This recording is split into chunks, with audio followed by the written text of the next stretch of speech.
It is officially March, which is the birth month of your Lord and Savior, me. I figure I'd do something I haven't done before, but I thought could be fun, which is to pull up my ARC calendar and go over all of the books that I have in there that are releasing in this month. Some I've requested and haven't received, some I haven't received but haven't read yet, and some I have read. And I'm just going to go in order through the month. The first release date in March is March 3rd, which is the day that I'm filming this, but I'm probably not going to post it until tomorrow. First release I have, which is one I requested but I didn't receive, I'll try and not take these ones personally, is The Last Starborn Seer by Venetia Constantine. I was first of all pulled in by the cover art because it's absolutely stunning. It is described as an epic romantasy. There's an arranged marriage, a lot of political intrigue, some forbidden love, a lot of like moon star imagery. It sounds interesting. Again, I just think that cover art is also stunning. And unfortunately, I am one to judge a book by its cover. Next on March 3rd releases, I have To Cage a Wild Bird by Brooke Fast, a dystopian romance. This is technically a repub. There's a deluxe edition that's being released on March 3rd. Like, this has been on KU since October. I'm not quite sure what the push is right now. I guess it's because of this deluxe edition. Because like I've been seeing arcs for this everywhere. And again, it doesn't quite make sense to me. It may have been indie and then picked up trad, but again, it really just seems to be like, even the sticker on the ARC just talks about the deluxe limited edition. It just seems like a very big marketing push for a book that's already out. And by that, I just mean like printing all of these ARCs. Seems like a lot. And I know that there's a lot out there because I even got an email from HarperCollins Canada that was like, we have leftovers.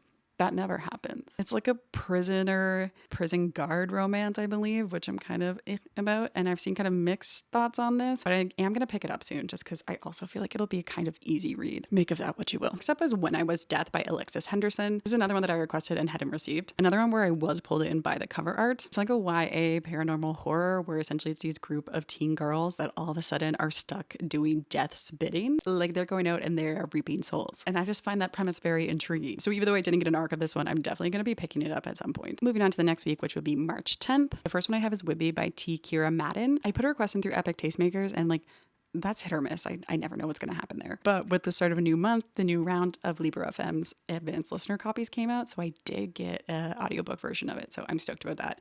It will definitely be one that I read this month. It's a mystery and a thriller where we are following multiple characters who, unbeknownst to them, have very much entwined stories. Seems to deal a lot with trauma, psychological impacts of all of that stuff. It is described as a whodunit, but with like a lot of big kind of hard-hitting themes, if you know what I mean. I don't even know what I mean. I do think it will make a good audiobook listen, as I do find mysteries are pretty good that way. Next up, I have Once and Again by Rebecca Searle, another one I requested and did not receive. This is a magical realism story from this family of women who all have this magic ability to go back in time. But the female main character we're following, her power's been entirely spent, so she basically no longer has the ability to go back and fix things if she would like to. And there's a whole romance aspect to this. Her first love comes back into town, her husband's moved away, etc. Sounds very About Time, like the movie-esque. Something different to add in my reading rotation. Moving on to the following week, March 17th. First book I have on my list was Queen of the Night Sky by Emily Howard. It's follow-up to their first book, which was The Starlight Heir. I haven't read that one yet, like the first one, but I was sent widgets for both the first one and the second one. It is a duology, so it will be finished on March 17th. Pitch email I was sent and mentioned that there's a deadly contest for a bride, mistaken identities, hidden magic, and secrets that will keep you guessing until the end. Immerse yourself in this world full of Persian and Indian mythology, quests, and danger. Some of the tropes, even though I don't believe in tropes, is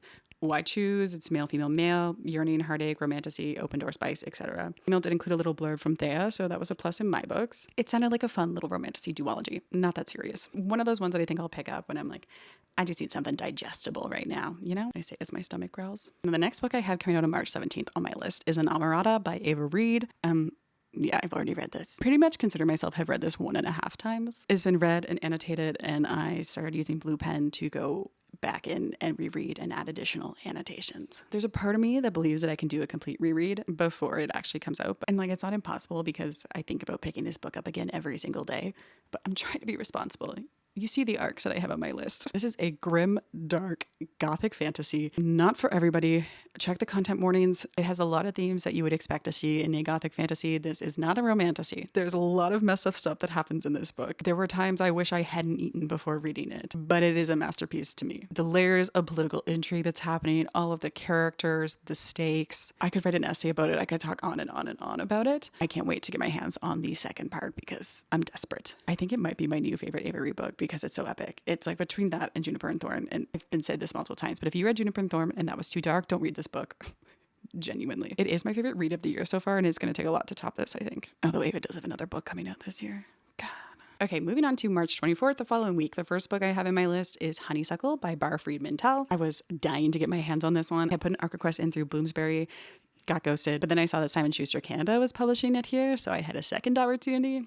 And I got it. I've been holding back from reading this. I will be picking this up in the coming days, and I'm so excited. This is another gothic fantasy. Back, it's described as like part Wuthering Heights and part Frankenstein. When our main character was young, he crafted this girl out of flowers and brought her to life through magic. But because she's made of flowers, she decays every year. As he's gotten older, he's basically trying to figure out and use magic different ways to basically keep her here, keep her permanently. I think this is kind of where the Frankenstein parts are being tied into it. The last line in the blurb says, "It's a psychological fairy tale where magic and horror collide." Again, I'm really looking forward to reading this one. I'll be picking it up within the coming days for sure. Next up is Aicha by Soraya Buatsawi.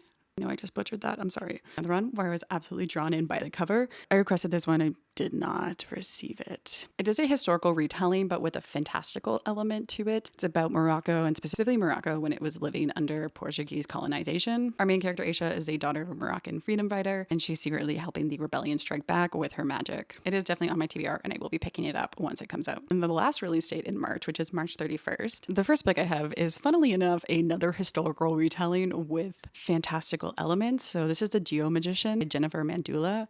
Although, again, another one where the cover, are you kidding me? When Delray reached out to me and asked if I wanted one, I said, yes. Follow a Victorian paleontologist who one day while digging up bones accidentally manages to find a baby pterodactyl. Was I drawn in by the premise of a magical baby pterodactyl?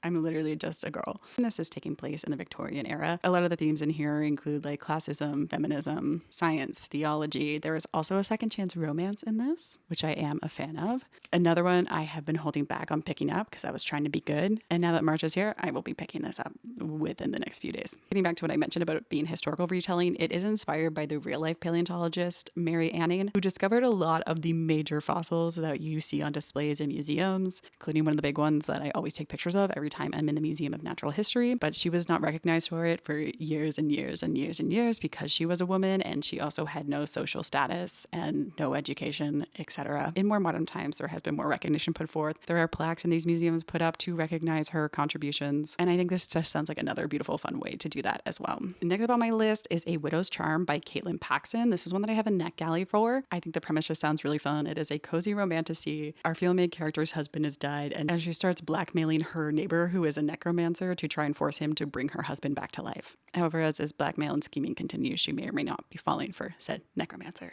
A little cozy fantasy here and there is always a great time. Another one that I consider a little bit of like a palate cleanser between other books, and one I am absolutely planning on reading this month. The next book I have is Sparring Partners by Erin Rose. This is another one that I had a NetGalley for. I just talked about in my February wrap up, but it is a contemporary romance that follow a female main character who's been hired to run the social media accounts of this MMA gym where this guy works at. I keep on describing it this way, but like while I was reading it, I got to like, I don't know, 20-30% through, and I was like, oh my God, this is like actually really good.